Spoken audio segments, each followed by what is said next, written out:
Halo semuanya, nama saya Resan Mabrur. Saat ini saya sedang mengikuti salah satu course dari Google Cloud. Nama course-nya adalah Data Engineering Google Cloud. Jadi ini course-nya sebenarnya professional certificate. Ini Data Engineering with Google Cloud. Bentar, saya login ke Coursera dulu.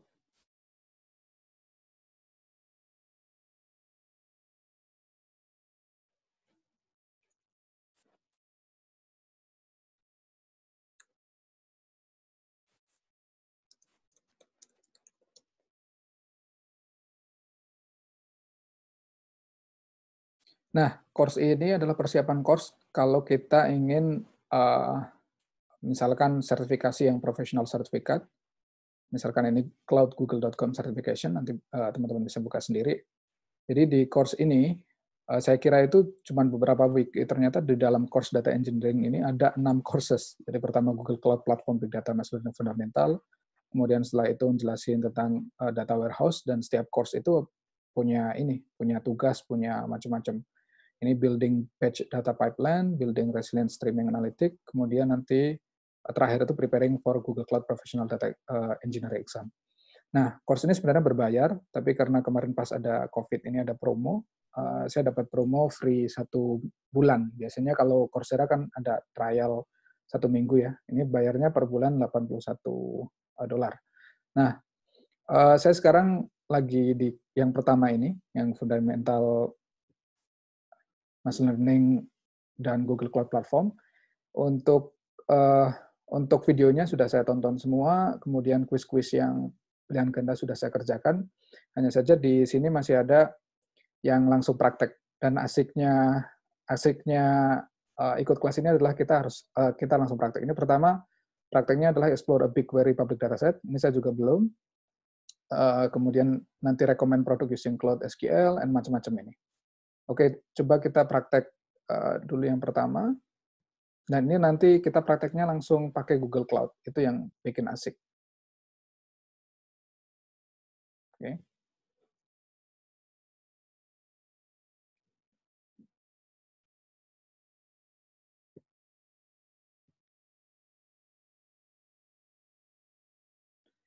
Oke, jadi ini adalah petunjuknya. Ini petunjuknya sudah jelas sebenarnya.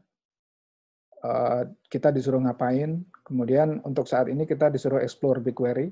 Jadi yang pertama kita dikasih waktu biasanya 1 jam atau mungkin tergantung dari kuisnya ya. Kita coba start.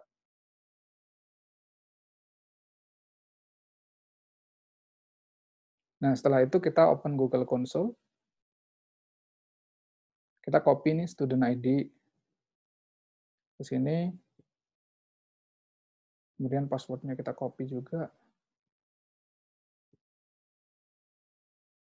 Ini project kita.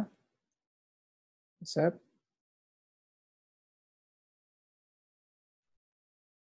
Confirm.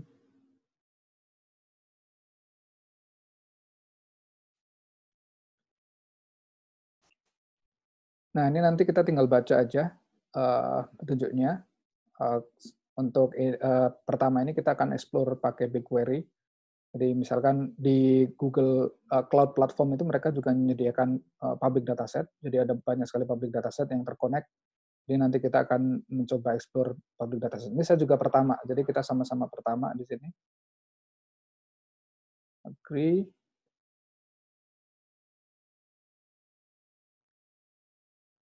Nah, di sini itu Google punya banyak sekali fitur, punya banyak sekali aplikasi ya. Jadi compute ini ada berbagai macam, tergantung keperluan kita mau pakai mana. Ini storage juga ada macam-macam data storage. Networking banyak sekali. Kalau BigQuery itu maksudnya di big data. Big data ini ada data proc, ada data flow. Data flow itu untuk real time biasanya. Kemudian BigQuery. Ini kan, ada BigQuery. Kita juga bisa pin ini. Kalau di pin akhirnya nanti di atas. Nah, oke, kita coba klik BigQuery.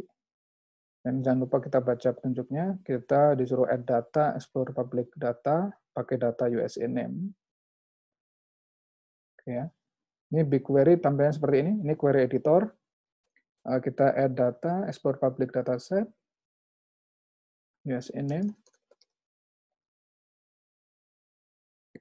USName, view dataset, kita bisa close. Kemudian petunjuk selanjutnya adalah, oh ya, nanti kita bisa lihat datasetnya kalau udah di load.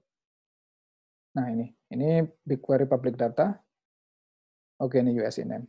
USName, kalau kita klik, nih ada USName dari tahun 1910 sampai 2013. Ini kita bisa lihat datanya. Ini skemanya, ada state, gender, year, name, number. Kita bisa lihat detailnya ini. Nah, sebenarnya BigQuery itu sama kayak ke query-query biasa, cuman dia itu memang benar-benar bisa untuk data yang besar. Salah satu contohnya misalkan di video sebelumnya ada demo bagaimana menggunakan BigQuery untuk menganalisis data dari GitHub, seluruh kode repository di GitHub yang sekitar 130-an giga kalau nggak salah, dan itu hanya mengeksekut query yang sangat panjang untuk menganalisis data itu hanya less than 30 second kalau nggak salah. Jadi itu kenapa BigQuery itu sangat luar biasa. Gitu. Nah, ini contohnya kita disuruh copy paste aja. Untuk mengakses datanya ini BigQuery public data, USName, kita pengen menganalisis data ini kan. Nah, ini tinggal copy dan paste aja query-nya. Dan kalau teman-teman sudah belajar tentang SQL, tentu sudah familiar dengan query ini kan.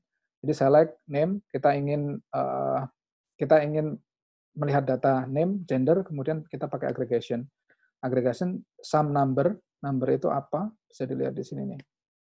Jadi number itu number of occurrence of the name. Jadi misalkan di tahun 1910 itu nama yang paling banyak apa, kemudian di tahun 2013 yang paling banyak apa. Jadi kita mencoba untuk sum number kemudian dialiaskan sebagai total from ini.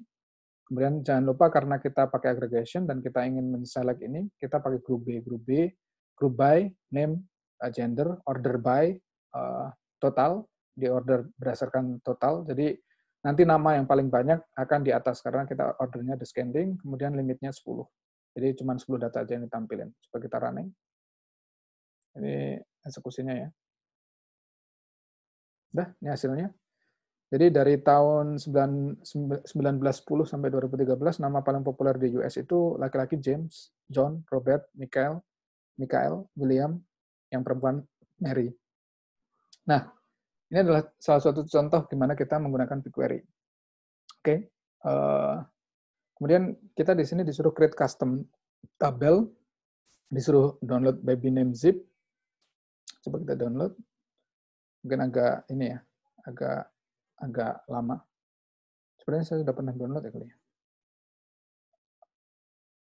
Nah, kita nanti disuruh masukin data ini, IOB 2014 TXT. Kita sekarang di sini dulu aja, create dataset dulu. Jadi kita kembali ke klik project, kemudian create dataset, kemudian datasetnya baby names. Jadi sekarang kita akan mencoba mengeload data dari defaultnya lokasi dari US. Defaultnya, sorry, kita akan mencoba mengeload data dari lokal kita. Oke, create dataset, udah. Kemudian load, klik baby names, kemudian ini ya, klik baby names tadi, kemudian create table ya. Nah, create table, upload, formatnya CSV, name-nya ini, create table, upload, formatnya CSV, oh ya, di-select dulu filenya. Ya, ini harus diekstrak dulu. Saya ekstrak. Nih. Terus 2014 ya, disuruh di-select ya. Oke. Kemudian apa lagi nih? In the schema section, klik the edit as tag. Oh, karena ini file txt sebenarnya, tapi file formatnya dibilang CSV. Edit as text. Oke, kemudian disuruh apa lagi nih? Oh, disuruh tambahin ini.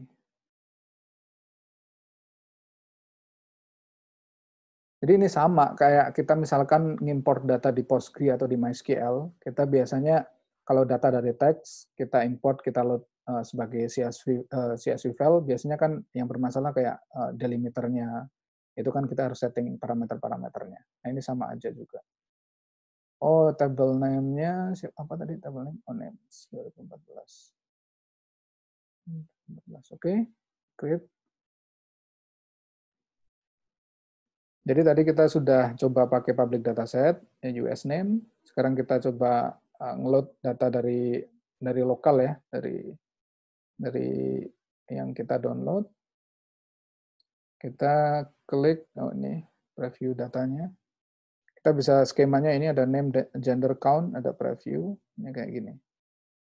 Oke, ini 2014, name 2014. Kemudian apa lagi? Nah, misalkan kita disuruh untuk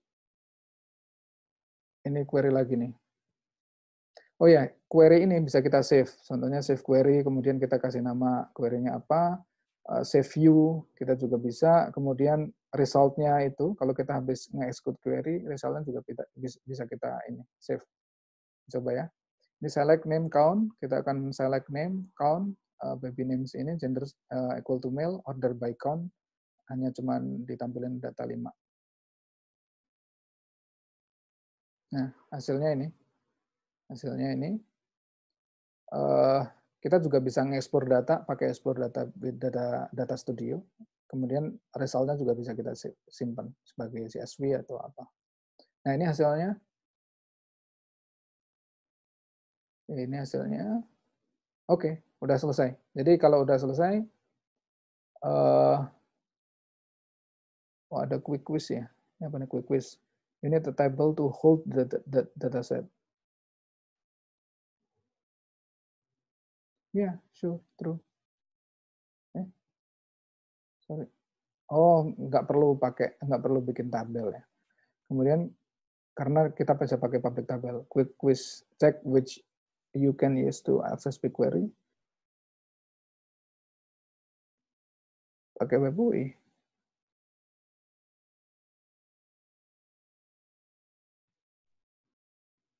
Command line tool kan juga bisa, third party itu bisa. Ya semua jangan-jangan. Iya, benar. Oke.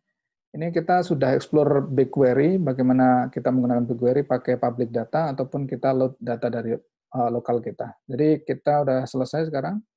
Habis itu kita end live. Oke. Kita rate bagus. Submit, udah. Kita close. Close. Kemudian kita refresh. Ini biasanya nanti udah assignment-nya udah ke ini.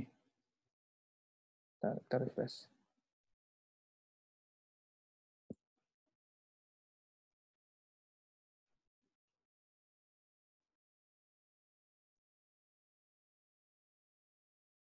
Create tool nih, udah kan?